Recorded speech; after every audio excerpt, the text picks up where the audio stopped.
हमारी तिरंगे की कहानी याद दिलाता है, वो कहानी जो लाखों कुर्बानियों से लिखी गई। इस कहानी को सुनाने के लिए मैं बीटेक के छात्र मोहम्मद सजान को स्टेज पर दावत देती हूँ। चलिए एक सफर करते हैं अपने तिरंगे के साथ, एक सफर एकता का, एक सफर भारत माँ को सलाम का।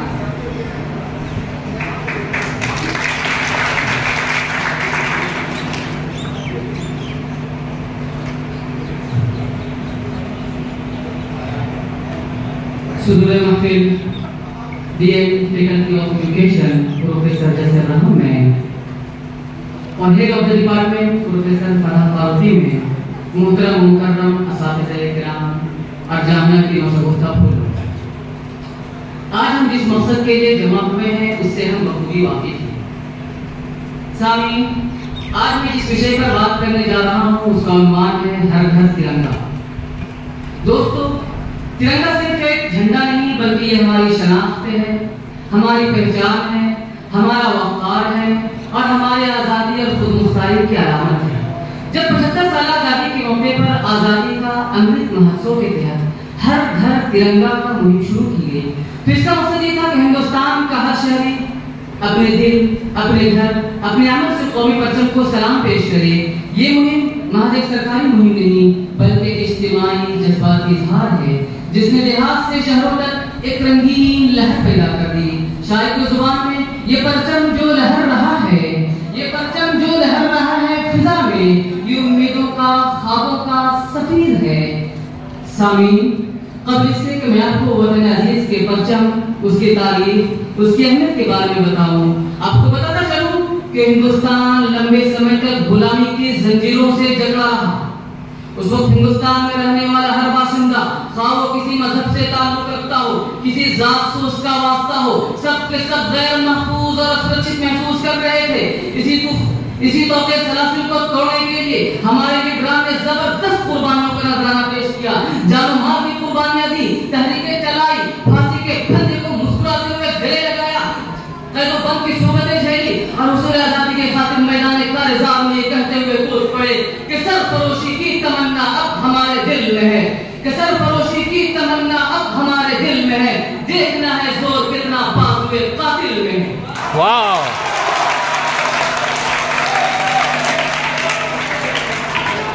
आइए इसी से मुताल्लिक एक सॉन्ग सुनते हैं जिसका उन्वान है अपनी आजादी।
तरह की जाने चली, तदबीरें की, लालच दिए, डिवाइड और रूल करो की पॉलिसी इख्तियार की, फिर कवारा में इख्तिलाफात पैदा किए, संप्रदाय फूट डाले, तारीख को मस्ती करने की नापाक कोशिशें की, हिंदुस्तानी मासूम बाशिंदों पर जुल्म सितम के पहाड़ तोड़े, नाहक गोलियों का निशाना बनाया गया। इन तमाम मजालिम को हमारे मुजाहिदीन आज़ाद ने जमकर मुकाबला किया और बिलाखिर 15 अगस्त 1947 को हमारा प्यारा भारत अंग्रेजों के कब्जे से आजाद हुआ। तभी से हमारा प्यारा तिरंगा लाल तेरे पर हमेशा हमेशा के लिए अपने अंदर तमाम तरवसतों और बुलंदियों के लिए फहरा रहा है। आइए इसी मौजू से मुताल्लिक सुनते हैं, ऐ वतन वतन मेरे आबाद रहे तू।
के इतिहास के मुताबिक से हमें पता चलता है कि मुख्तलिफ सल्तनतों और रियासतों ने अपने अपने परचम हुआ करते थे। जैसे दिल्ली सल्तनत 1206, विजयनगर हुकूमत 1336, मैसूर हुकूमत 1399, गोलकोंडा हुकूमत 1518, मुगल सल्तनत 1526, मराठा हुकूमत 1674, ट्रेवेंकोर हुकूमत 1729, सिख हुकूमत 1799, East India Company 1801, imperial India booking sign 1857, British Raj rating sign 1880। लेकिन आज़ादी के बाद हमारे मुल्क में जो कौमी परचम अपनाया गया वो आज का हमारा प्यारा तिरंगा, जिसे आज पूरे मुल्क में हम शान से रहते हुए देखते हैं। हज़रात, इस तिरंगे की मौजूदा शक्ल तक पहुंचने का सफर एक दिन में मुकम्मल नहीं हुआ। ये एक तवील और पुरजोश जद्दोजहद का नतीजा और समर है, जो आज़ादी के मतवालों की कुर्बानियों और ख्वाबों से जुड़ी हुई है। तो आइए इस मुक़द्दस तिरंगे के तारीखी सफर पर एक मुख्तसर सी नजर डालते हैं। सामीन, हिंदुस्तानी कौमी परचम की तारीख का पहला बाब 7 अगस्त 1906 से शुरू होता है, जब कलकत्ता के पारसी बागान स्क्वायर में पहली बार एक कौमी परचम लहराया गया। इस परचम में 3 पट्टियां थी। सब्ज यानी ग्रीन, जो हिंदू मुस्लिम सिख ईसाई इत्तेहाद और सरसब्जी की अलामत बताई गई। दूसरा पीला यानी येलो, यह अमन शांति और उम्मीद की अलामत थी। तीसरा सुर्ख यानी रेड, जो कुर्बानी ताकत की अलामत थी। इसी तरह 1907 में मैडम भिकाजी कामा ने पेरिस में मुनाकिदा बैनुल-अक़वामी कॉन्फ्रेंस में परचम लगाया। ये पहला मौका था जब हमारे परचम ने बैनुल-अक़वामी सरजमीन पर आज़ादी का पैगाम दिया। इस पर वंदे मातरम दर्ज था और ये दुनिया को एक खुला ऐलान था कि हिंदुस्तान में कौम आज़ादी चाहती है, वैसे किसी भी सूरत में हासिल करके रहेगी। तो आइए इसी से मुताल्लिक सुनते हैं, ऐ वतन हमको तेरी कसम।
जिसमें 30 नए निजाम सामने लाए गए।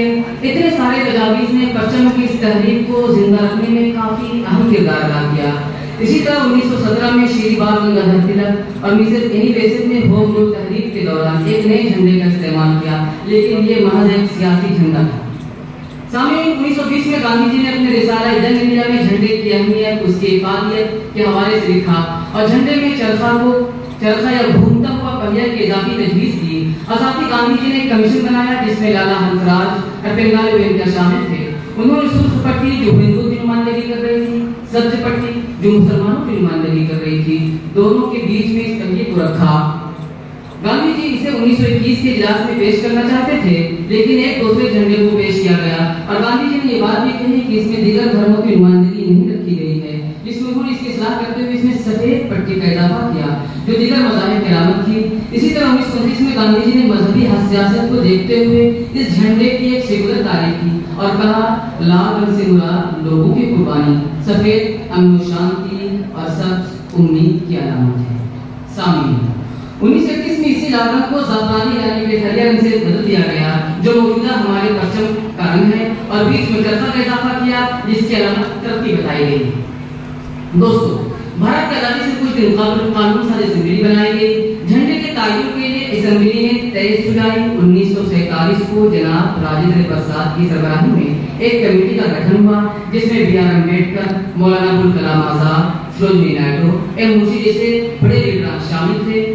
14 जुलाई 1947 को कमेटी ने सिफारिश की कि कांग्रेस के झंडे को भी कौमी झंडे के तौर पर तस्लीम कर लिया जाए। नीत इसमें कुछ तरमीम भी किए जाए ताकि तमाम फरीक इसको बिला इख्तिलाफ कबूल कर लें। इसमें ये भी सिफारिश की गई कि झंडे के नक़ूश में नौआबादियाती दौर की कोई भी झलक न हो। कांग्रेस के पहिए के बजाय झंडे के वस्त्र में अशोक चक्र को डाला गया। इस निशान को अशोक के बब्बर शेरों के सुतून को देखकर बनाया गया। सर्वपल्ली राधाकृष्णन के मुताबिक अशोक चक्र को लाने का मकसद क्योंकि कानून धर्म था, इसलिए इसे इस्तेमाल किया गया। सामी ये तिरंगा 15 अगस्त 1947 से 26 जनवरी 1950 तक लहराता रहा। फिर भारत के जमहूरिया बनने के बाद इसी कौमी परचम के तौर पर अपना लिया गया। तो आइए सुनते हैं देश का झंडा।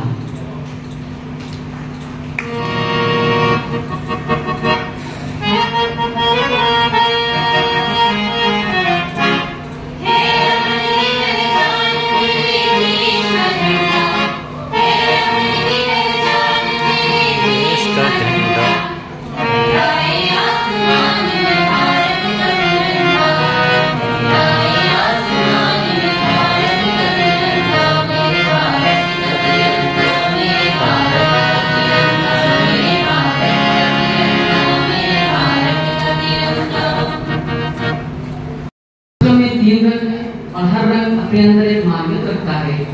सबसे ऊपर ज़ाफ़रानी रंग यानी केसरिया रंग जो कुर्बानी हिम्मत की अलामत है। उसके बाद सफेद रंग जो पाकीज़गी, अमन शांति और सच्चाई की अलामत है। जबकि सबसे नीचे सब्ज़ यानी ग्रीन रंग जो खुशहाली, ज़रख़ेज़ी और जिंदगी से प्यारा है। और तिरंगे के बिल्कुल बीच में नीला चक्र जिसे अशोक चक्र कहते हैं, से मुराद कानून की हुक्मरानी, उसकी बालादस्ती और तरक्की है। तो आइए इसी पर सुनते हैं देश रंगीला।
कई हुकूमतें आई और गई, मगर हमारा प्यारा तिरंगा वैसे ही अपनी आन बान और शान से यूं लेना रहा है और हमारे भारत का गौरव बढ़ा रहा है। झंडे के गौरव को ध्यान में रखते हुए मौजूदा हुकूमत ने आज़ादी के 75 साल अमृत महोत्सव के मौके पर हर घर तिरंगा मुहिम यानी कैंपेन का बाकायदा तौर पर एहतमाम किया।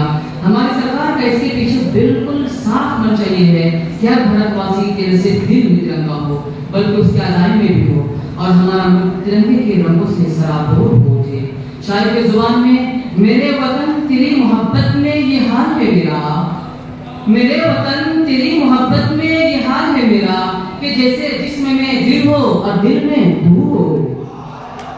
तो आइए हम यह करें कि हम अपने तिरंगे की आज़मत और इज्जत को हमेशा कायम रखेंगे, इसकी बुलंदी को अपनी मेहनत, इत्तेहाद और कुर्बानी से बढ़ाते रहेंगे।